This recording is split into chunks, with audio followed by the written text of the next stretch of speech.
Alors, je voulais réagir sur un sujet, notamment sur les vidéos que peuvent demander les hommes à des femmes hein, qui veulent les séduire et que donc, on va dire un petit peu hein, par chantage, l'homme va dire oui, bah, tu m'as si tu m'envoies une vidéo, ou qui se retrouve à faire des sextapes, c'est-à-dire filmer l'acte sexuel entre deux personnes et la mettre sur les réseaux ou la revendre, etc. Au détriment de la volonté hein, de la femme, d'accord? Bien préciser, les filles, verbalement, que vous ne voulez pas que ça soit partagé sur les réseaux. Hein, déjà, il y a l'engagement verbal devant Dieu, donc si le mec il le fait, il est perdant, hein, quoi qu'il advienne, même si en l'occurrence c'est vous qui allez être peut-être perdante sur Terre, enfin avec les humains qui sont cons. Et autre chose, normalement, vous ne... Enfin, c'est-à-dire, il faut voir en l'occurrence si la personne vous respecte ou non, et qu'il faut pas être prête à faire tout et n'importe quoi pour séduire le mec. D'accord ? À un moment donné, vous avez aussi votre droit d'imposer des exigences, et que si le mec considère que ça sera seulement par ça que vous aurez le droit de l'avoir, bah, y a un problème. Il y a un problème. Parce que ça veut dire qu'il n'y a pas non plus le respect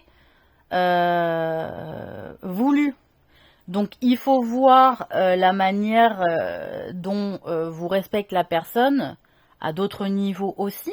Hein, parce que bien entendu, qu'entre des personnes qui se séduisent et dans un couple, on peut se demander, entre guillemets, ces petites cochonneries là, voyez, les uns pour les autres, quoi, tu voyez. Et que c'est aussi important de satisfaire les demandes ou certains fantasmes sexuels aussi de l'un ou de l'autre, hein, que ce soit pour l'homme ou pour la femme, ou pour l'homme, la femme pour la femme, bref. Donc voilà, hein. Mais il faut que vous vérifiez la manière dont on vous respecte à d'autres moments.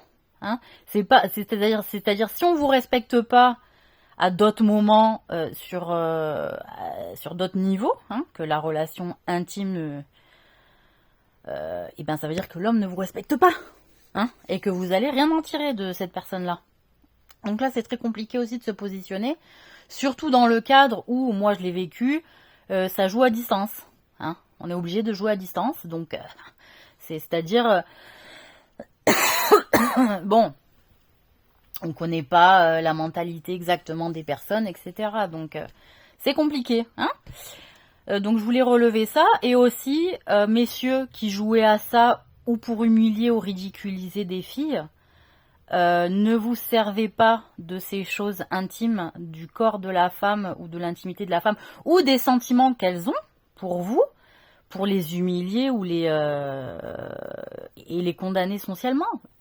Si à des moments vous considérez qu'elles sont idiotes, vous en avez encore moins le droit, hein, parce que si en plus elle est idiote de ce fait, il y a des choses qu'elle ne fait pas vraiment complètement consciemment, hein, voilà, c'est qu'il y a un manque de conscience de leur part, et on ne doit pas les humilier ou les punir pour ça, déjà de une.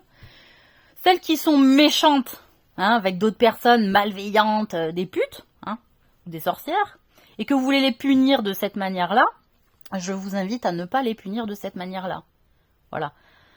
C'est pas la peine, et puis c'est pas beau, hein. C'est pas d'un joli niveau. Même si elles font de la merde, trouver une autre stratégie, quoi, je veux dire, pour les punir. Mais ça, franchement, c'est pour les putes et les sorcières, à la limite, c'est trop gentil, je trouve, comme humiliation aussi, perso, hein. Donc si vous pouvez trouver autre chose, ça me va bien. Autre chose, pour les filles qui sont naïves, c'est-à-dire qui croient vraiment à vos paroles et qui disent oui bon ben je vais lui faire confiance quand il me dit il va pas les mettre sur les réseaux, partager avec les collègues, etc., etc. Pour les filles qui sont naïves ou qui ont juste envie de faire confiance à la parole qui est donnée, parce que quand la personne elle est de parole, quand elle parle elle est de parole, et que l'autre en fait ben il fait croire qu'il est de parole comme elle, mais en fait il va pas l'être, hein, parce qu'il a puni de sa naïveté par exemple. Eh bien là, vous allez payer très cher. Voilà. et que là, même si en l'occurrence sur le papier vous avez un statut de roi, vous ne vous comportez pas comme un roi, parce que les gens nobles et dignes de ce nom respectent justement cet aspect de pureté lié à cette forme de naïveté, hein. Même si on peut la payer très cher et qu'on peut dire elle est conne, elle est naïve, non, elle n'est pas naïve, c'est-à-dire elle fait foi dans la justice de Dieu qui dépasse, hein, les mœurs et les relations humaines que quelque part elle va mépriser par sa naïveté, hein. Elle va rester naïve parce que de toute façon, réfléchir et stratégiser comme le tout commun, elle a du mépris pour ça, comme c'est mon cas par exemple, hein, voilà. Donc j'aurais du mépris pour vous à un moment donné si vous trahissez votre parole, hein, sachez-le. Et ma pureté sera à moi et vous serez salis, hein, en abîmant ma pureté. Voilà, donc chacun son choix. Après, faites vos jeux, messieurs, je m'en bats les couilles. Autre sujet sur lequel j'ai été interpellée aussi, c'est qu'a priori, donc il n'y avait pas seulement en plus de la sorcellerie, hein, c'est-à-dire quand j'ai eu des épisodes où je suis passée en hôpital, c'est qu'en plus les mecs qui étaient dans ma tête, donc qui étaient en tuba depuis toujours, hein, c'est-à-dire Colin, Cyril, notamment, hein, parce qu'à la limite, bon les autres, ils sont restés un peu plus soft. Mais putain, alors qu'en plus moi à l'époque je me défonçais, c'est-à-dire je buvais beaucoup, je fumais, enfin bon je fumais, je buvais beaucoup, hein. Messieurs prenaient des amphètes, de la coke par-dessus, et ça se bourrait la gueule, et ça fumait fort. Et alors les deux, hein, Cyril aussi. Et ça fumait, alors non, je crois qu'il y a que Colin, l'histoire des amphètes, possiblement, mais voilà, cocaïne, les deux, shit, herbe, alcool à gogo, alors que moi en plus déjà je me mettais la race. Eux ils se mettaient la race et ils étaient dans mon mental. Bonjour l'ambiance, hein, bonjour. Et que en dernière instance, apparemment, de ce que me dit Colin, bon je vais rester sur Colin parce que je sais pas, c'est le premier que j'ai rencontré au final, hein. Dans mon parcours de mode, démerdez-vous, voilà. Même si j'étais la marraine de Harry, bon, ça suffit, hein. Je vais rester sur Colin. Qu'est-ce que vous voulez que je vous dise? Bon, donc, merde. Donc, j'ai été interpellée par cette histoire de Colin parce que, apparemment, à un certain niveau des grandes écoles et de tout ci et de tout ça, et au niveau sportif aussi, il y a pas mal d'influences, peut-être de lobby ou de je sais quoi ou qu'est-ce, ou pour tenir le rythme imbuvable, ou des études, ou de la surcharge de devoirs, ou de l'obligation de performer tout le temps dans les sports. Donc il y a une influence de prise d'en fait, hein, qu'il y a des mecs, ils sont tombés aussi, hein, on le voit souvent sur le circuit du Tour de France à vélo, où les mecs ils clament avec une crise cardiaque parce que de l'enfête, hein, bon bref. Donc sachez que pour avoir fait la différence du coup de la défonce entre la cocaïne et l'enfête, alors par le biais de Colin, hein, d'accord, parce que la cocaïne moi-même j'en ai pris donc je sais ce que ça fait, hein, mais de la bonne, putain servez-en de la bonne, hein, merde. Donc oui non parce que sinon ça vaut pas le coup, hein, merde, putain, bon, donc puisque c'est Colin qui a pris particulièrement les amphètes et qu'il a parfois mixé coke et amphètes, je peux vous dire que l'amphétamine est merdique. Est vraiment merdique. Et que c'est potentiellement ça aussi qui peut faire aller et déconnecter les gens et décompenser aussi les gens jusqu'à aller par exemple à l'hôpital en soi. Donc les amphètes, je suis pas pour et de toute façon c'est pas une drogue que j'ai défendue au départ. Hein, moi c'est simple, j'ai défendu donc tout ce qui est lié donc à l'herbe, le hashish, l'herbe, mais à condition que ce soit cultivé de manière raisonnable, raisonnée et sans sorcellerie ou sans corps ou ossement humain ou animal ou sang qu'on mélangerait au terreau ou à la terre, vous voyez, par exemple. De 1. De 2, je défends la cocaïne. Pourquoi ? Parce que ça vient de la fleur du pavot qui est entre guillemets aussi le coquelicot, mes races. Hein, voilà. Donc...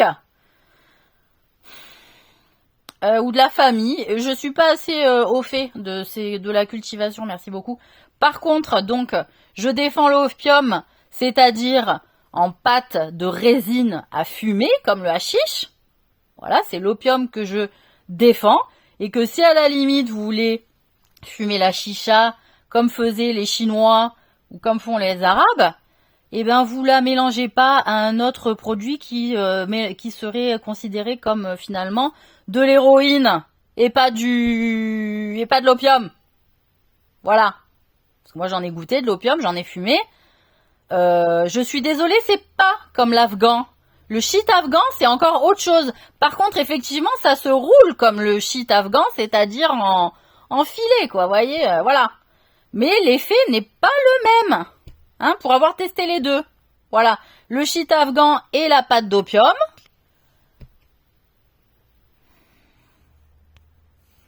Et la pâte d'opium. Et la pâte d'opium. Voilà. C'est pas la même chose.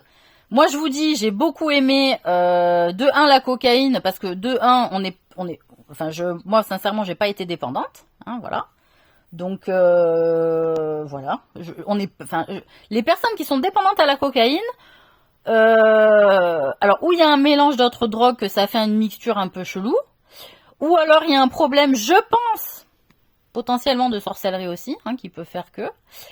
Et après, il peut y avoir aussi des faiblesses en termes d'esprit, c'est-à-dire volonté d'être toujours animé, réveillé, ou j'en sais rien quoi. Bon, après, moi, j'ai on va dire une glande pinéale assez développée, donc peut-être que je m'en bats les couilles un petit peu, vous voyez. Voilà. Et l'opium, j'ai beaucoup aimé aussi. Pourquoi ? Parce que ça te détend. Ah, mais ça te détend, mais ça te met bien, tu vois. Et l'afghan, ça te met bien, mais c'est surtout au niveau du goût aussi que c'est intéressant. Et voilà. Ou alors l'afghan c'est peut-être de l'opium coupé avec du noir aussi, avec du black, hein, je sais pas, hein, démerdez-vous.